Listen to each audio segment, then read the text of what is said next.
Hi everyone, welcome to Fincom Education. I am Professor Amandeep Kaur. Students, today I am sharing with you MJSU exam pattern. कुछ बच्चों का doubt आ रहा था कि ma'am paper किस तरह का आता है, उसको कैसे अटैम्प्ट करना चाहिए, क्या स्ट्रेटजी होनी चाहिए। तो इस वीडियो के थ्रू मैं आपके ये सारे डाउट्स क्लियर करूँगी। So listen carefully. MJSU exam paper total 100 marks का होता है और आपको 3 आवर्स में उसे अटैम्प्ट करना होता है। There are 3 sections A, B and C।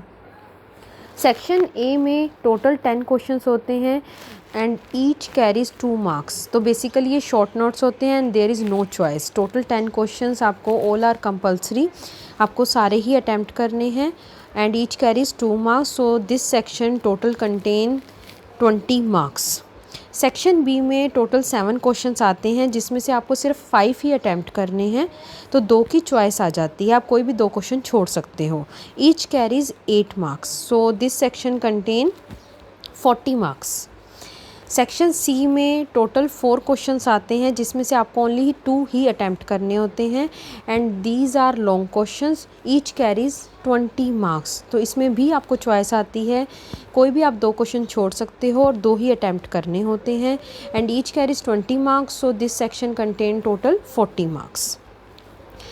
अब जो आपको ध्यान रखना है इसमें कि सेक्शन ए जो शॉर्ट नोट्स का है, इसमें कोई भी चॉइस नहीं है, तो आपको शॉर्ट नोट्स बहुत अच्छे से प्रिपेयर करने हैं। 10 के 10 क्वेश्चंस ही आपको अटैम्प्ट करने होंगे एंड ईच कैरीज 2 मार्क्स। तो बेसिकली आप इसे 4 to 5 लाइन्स में एक क्वेश्चन अटैम्प्ट कर सकते हो।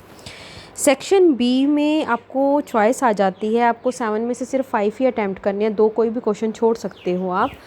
तो ये ईच कैरीज 8 मार्क्स। सो आप इस क्वेश्चन को, कोई भी एक क्वेश्चन का जो आप आंसर लिख रहे हो या सॉल्यूशन कर रहे हो, उस आंसर को आप 2 और 3 पेजेस में लिख सकते हो। That is enough content. और जो सेक्शन सी है ये लॉन्ग क्वेश्चंस का होता है एंड ईच कैरीज 20 मार्क्स। सो इसको आपको 7 to 8 पेज में एक क्वेश्चन का आंसर आपको अटैम्प्ट करना होगा। इसका कंटेंट ही इस तरह का क्वेश्चन में पूछा जाता है कि जो 7 to 8 पेजेस में ही पूरा हो पाता है। बाकी आपकी क्वालिटी मैटर करती है, क्वांटिटी इतनी मैटर नहीं करेगी।